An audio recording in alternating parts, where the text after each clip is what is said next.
daw ni Pangulong Bongbong Marcos na banta ang International Criminal Court sa soberanya ng Pilipinas. Nanindigan din siyang hindi tutulong ang ating pamahalaan sa investigasyon ng ICC sa war on drugs. Nasa frontline ng balitang yan, si Maricel Halili. Let me say this for the 100th time. I do not recognize the jurisdiction of ICC in the Philippines. Ito ang derechahang binigyang diin ni Pangulong Bongbong Marcos sa pag-iimbestiga ng International Criminal Court o ICC sa war on drugs ng dating Administrasyong Duterte. Ito'y kasunod ng revelasyon ni dating Senador Antonio Trillanes na bilang na ang mga araw ni dating Pangulong Rodrigo Duterte bago maaresto. Nakatapak na kasi aniya sa Pilipinas ang ICC investigators para sa war on drugs probe. Hinamon din ni Senador Ronald Bato de la Rosa ang palasyo kahapon na linawin kung gusto silang paimbestigahan at ipakulong ng administrasyon. Pero giit ng Pangulo, wala silang planong tulungan ng ICC na itinuturing din nilang banta sa bansa. Consider it as a threat to our sovereignty. Therefore, the Philippine government will not lift a finger to help any investigation that the ICC conducts. However, as ordinary people, they can come and visit the Philippines. Pero hindi kami tutulong sa kanila. Malinaw din daw ang direktiba ni PBBM sa lahat ng ahensya.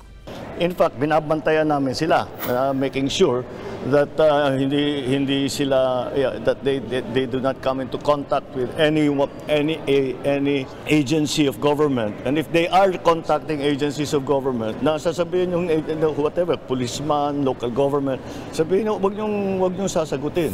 Kaya hindi raw nagbabago ang kanilang tono sa usapin ng ICC. We do not recognize your jurisdiction, therefore we will not assist in any way, shape or form any of the investigations that the ICC is doing here in the Philippines. Nilinaw din ng Department of Justice na wala silang natatanggap na anumang impormasyon na nasa Pilipinas na ang sino mang kinatawa ng ICC para mag-imbestiga sa sinasabing human rights violations noong panahon ni dating Pangulong Duterte. Wala raw basihan ang investigasyon ng ICC dahil napatunayan naman ng Pilipinas na may kakayahan ang ating gobyerno na magsagawa ng sariling pagsisiyasat. Gayon din ang magpataw ng parusa sa anumang krimen na nangyari sa ating teritoryo. Kaya kung papasok daw ang mga dayuhang investigador gaya ng ICC, dapat silang humingi ng pahintulot.